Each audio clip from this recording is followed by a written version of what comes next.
SNESdrunk. I've long put off doing a video like this because why would anyone care what my favorite games are? But I realized as I've got over 60 reviews now, it might be pragmatic to provide context to where I'm coming from. I try my best to be objective in each review, but I can see why it could be useful to give an audience an idea of what stuff I really do like as a kind of frame of reference. So anyway, here's my 17 favorite games. Why 17? Because I like uneven numbers.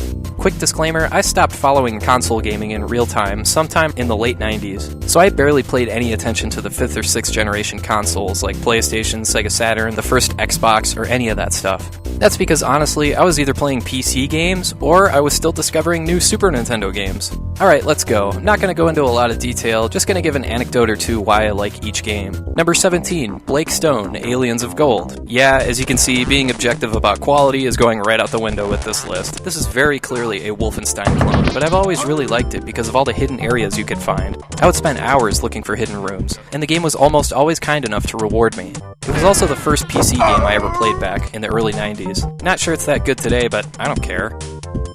Number 16, Adventure for Atari 2600. I never had an NES as a kid, but we did have an Atari 2600 up until we got a Super Nintendo in 1991. Adventure was my favorite game then because I'd never seen anything else like it. I'd never even imagined anything like it before. It made a huge impression on me, especially seeing the dragon that could chase you between screens. That always scared the shit out of me.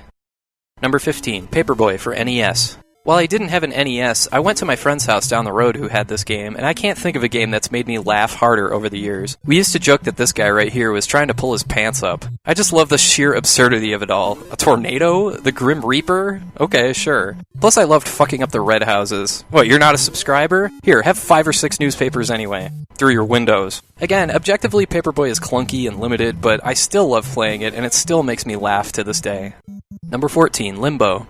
The instant I saw this game, I knew I had to play it, and I knew I'd love it. There's nothing like shutting off the lights and playing this game. The ambience and the aura this game has is so frickin' cool, I love it. And the gameplay is right up my alley. Simple platforming and simple puzzles that get more complex the more you play. Especially the last one, it's so satisfying when you finally get the timing right. I really hope there's a sequel to this game someday. Number 13, SimCity 2000 for PC. Like Paperboy, this is another game that was entertaining to play because it made me laugh so much, especially this guy who's constantly angry no matter what you do. The newspaper articles are also really silly. While it was a lot of fun to legitimately build a city and reach max population, it was just as fun to enter the money code and build a bunch of houses and surround them with nothing but airports. Number 12, Ken Griffey Jr. presents Major League Baseball. I did a review of this one a long while back. This game is a perfect blend of a goofy, cartoonish art style with solid baseball physics. It's brimming with style and personality. I swear I've played through like 4 or 5 full seasons now, and I still play it all the time to this day. Number 11, Half-Life 2 for PC. Kind of like Limbo, this game is one I love to revisit just to soak in the atmosphere. It's like rewatching a classic movie. I'll never forget the first time I went to Ravenholm. Jesus Christ. I can't believe this game is 10 years old. It blows my mind, and it just makes me want to play it again. Number 10, Unreal Tournament 3. This is my favorite multiplayer first-person shooter because I really like the maps, especially the Sandstorm and Suspension Bridge maps in the vehicle capture the flag mode. I also really like the Onslaught mode, where you have to take over nodes that lead a path to the enemy base. The vehicles are a lot of fun, and I like the variety of weapons. And now my favorite single-player first-person shooter, number 9, Doom 2. This is one of those games I can't just play for a few minutes. Once I start, I'm playing for hours and hours. The creativity and imagination that were put into, not just into the monsters, but how the monsters died, is really cool in a classic horror movie kind of way. There's a certain satisfaction that comes from playing Doom 2 that I don't get anywhere else. Number 8, Mario Golf Advance Tour for Game Boy Advance. I love golf games, and this is my favorite ever. I really like the RPG-styled elements that the developers Camelot put into the genre. This game is inventive, really fun, and has very loyal golf physics that are surprisingly consistent. Plus, of course, I love that this game is portable, so I can get in a quick 9 anywhere I go. Number 7, Katamari Damacy for PS2. This game, both visually and conceptually, seems like it was taken out of a Japanese kids cartoon. I absolutely love weird shit like this. It's something I never would have imagined myself in a million years, but yet it's so easy to play, and it's so addicting, and the soundtrack is one of my all-time favorites as well. Number 6, Contra 3 for Super Nintendo. When I got my Super Nintendo as a Christmas gift in 1991, the first game I rented was Contra 3, and to this day, it's still really hard to find the words to describe how I felt when I played that first level. It's a mixture of intensity, slack-jawed bewilderment, and total and utter fear. Exploding buildings, tanks, waves of fire, giant turtles. I felt like anything was possible. And the game just gets better and better and better the further you get. And to this day, it's such a fantastic pick-up and play style game.